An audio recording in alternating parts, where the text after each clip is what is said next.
बघा हे पिन काढली का असा बाहेर येतो. हा गरम असतो रॉड म्हणून त्याच्याबरोबर हँड ग्लोव्ज दिला असतो.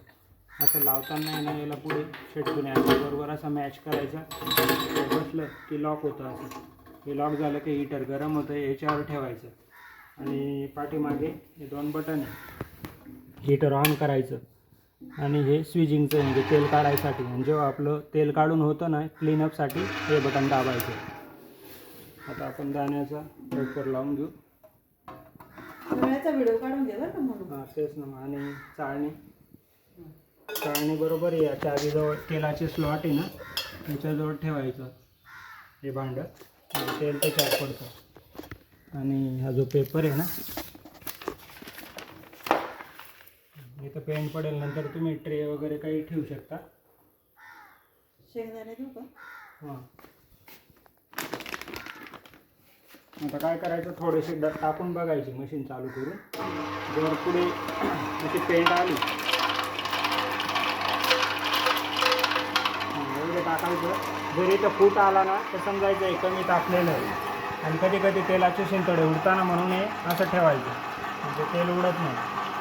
आता इथं जर तेलाची धार लागली पुढे कडक पेंट आली तर समजायचं आपले दाणे ओके, मग भरून दिलं तरी चालतं आहे. आता ही पेंड येते बरोबर. तर बघा तेलाची धार पण लागली आणि आपण पूर्ण टाकलं तरी चालतं.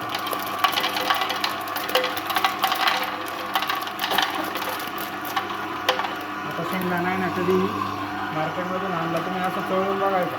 जर टरपाला निघालेलं जास्त 1 किलो शेंगदाण्याला अर्धा कप पाण्याचा स्प्रे करायचा. हां म्हणजे मॉइश्चर पाहिजे प्रत्येक दाण्यामध्ये.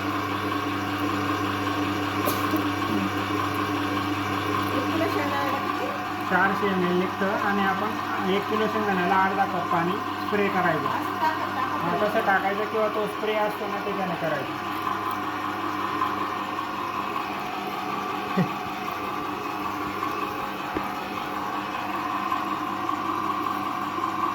कसं निघतंय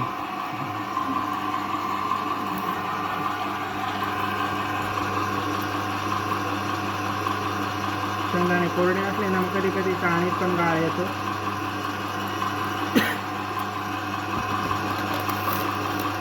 आता बघा आपण यांना थोडंसं भिजू, थोडं पाणी द्या.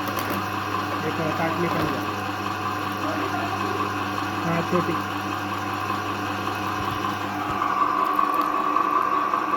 आता बघा हे सुकलेले ना याचे तुकडे होत आहे ना असे टरपले निघत आहे. आपण थोडं पाण्याचा स्प्रे करू.